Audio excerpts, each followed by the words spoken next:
मां एसपी घोटकी सां मुखातिब आहियां।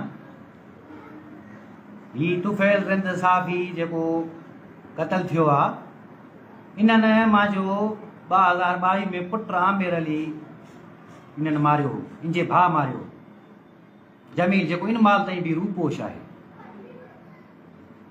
अॼु मां पंहिंजे पुट जो पांध करे वियो आहियां। मां एसपी खे इहा गुज़ारिश कंदुसि त कंहिं ग़रीब खे या ॿिए खे तंग न करे। मां मारियो आहे, सरेआम मारियो आहे। मुंहिंजो इन्हनि पुट, इहे ॿई भाउ जमील ऐं तुफ़ैल मुंहिंजो पुटु 22 साल जो इन्हनि क़तल कयो। ऐं ॿियो मुंहिंजो भाउ मोहम्मद शामिर खे इन माल माज़ूर करे छॾियो आहे, जी जंग ख़तमु आहे। 4 माण्हुनि खे इन्हनि मारियो। इहे सहाफ़त जे ज़ोर ते इन्हनि असांजा क़तल बि कया, असांजा फटी बि कया।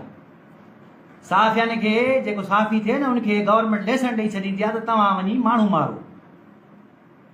उन खां पोइ मां सुल्तान रिंद साहिब खे चवंदुमि, तूं किथे हुए जॾहिं मुंहिंजा माण्हू मोया ऐं मुंहिंजा बच्चा रुना?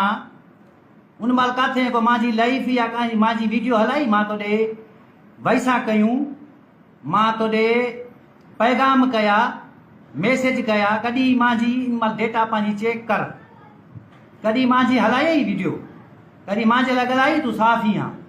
ॿियो नुमान सिंधी, तव्हां सहाफ़ियनि खे जेको आहे न गवर्नमेंट लेसन ॾेई छॾियो आहे, तव्हां दुनिया जा माण्हू मारो, तव्हांखे ख़लक़ कुझु कोन चवंदी। मारींदा वे त तव्हांजा बि मरदा। इनजो भाउ ईअं तुफ़ैल रिंद जो इन माल बि रूपोश आहे, जेको जमील नाले सां, ऐं ॿियो इनजो सौट रूपोश आहे माजिद, ॿियो रूपोश आहे कौंसर।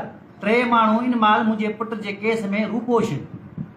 4 साल थी विया आहिनि। मां सां कोई इन्हनि न फ़ैसिलो कयो आहे, न का ॻाल्हि कयो आहे। बाक़ी इन्हनि जो छोकिरो अॻे मोयो, उहो मां न मारियो आहे। मां पहिरें बि लाइफ में चयो, मां अॼु बि चवां थो, अॻे हिन जे घर में माण्हू मोयो, उहा माते एफआईआर कराए, इन्हनि मुंहिंजा घर डाराए, का शइ न छॾी असांजी पोयों।